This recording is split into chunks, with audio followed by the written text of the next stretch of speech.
जिन सज्जन की हत्या हुई है वो जनसुराज में आधिकारिक तौर पर नहीं है, लेकिन जनसुराज के जो वहाँ आधिकारिक उम्मीदवार हैं पीयूष जी, उनके साथ उनके समर्थन में वो लगे रहे हैं।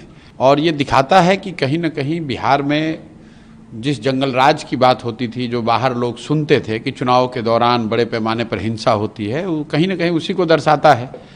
चुनावी मतभेद होना, आरोप प्रत्यारोप लोकतंत्र का हिस्सा है, लेकिन किसी की हत्या हो जाना, वो आदमी सही है गलत है, उसने क्या किया नहीं किया, वो बहस का मुद्दा हो सकता है, लेकिन लोकतंत्र में हिंसा की जगह नहीं हो सकती। और किसी की हत्या हो जाना ये तो प्रशासन की और यहाँ पर जो लोग विधि व्यवस्था में लगे हुए उनकी जिम्मेवारी है, और ये सीधा सीधा उनका फेलियर है। मोकामा के लोगों से क्या अपील करेंगे, क्योंकि दोनों गठबंधन के जो प्रत्याशी हैं वो बाहुबली छवि के कहलाते हैं? मोकामा के लोगों से ही नहीं, पूरे बिहार के लोगों से ये इस घटना का हवाला देते हुए ये कहेंगे कि मैं जो जनसुराज हमेशा कहता है कि गलत के साथ रहिएगा तो गलत ही होगा।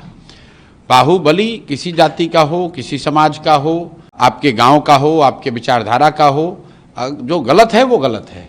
और मोकामा में ये दिख रहा है कि अगर दो बाहुबली लड़ रहे हैं, उसमें जनसुराज का एक पढ़ा लिखा यंग लड़का चुनाव लड़ रहा है, तो कितनी घबराहट है। मैंने एक पहले भी बयान में कहा था कि जो बाहुबली हैं वो बाहुबलियों से लड़ने में नहीं डरते हैं, वो अच्छे लोगों से लड़ने में डरते हैं। तो जनसुराज ने ये विकल्प जनता को दिया है, सिर्फ मोकामा में नहीं दिया है, बिहार के बहुतेरे ऐसे क्षेत्र में जहाँ यहाँ से बालू माफिया, शराब माफिया, बड़े नेताओं के बच्चे भ्रष्टाचारी लड़ रहे हैं, उनके सामने स्वच्छ लोगों का एक विकल्प दिया गया है।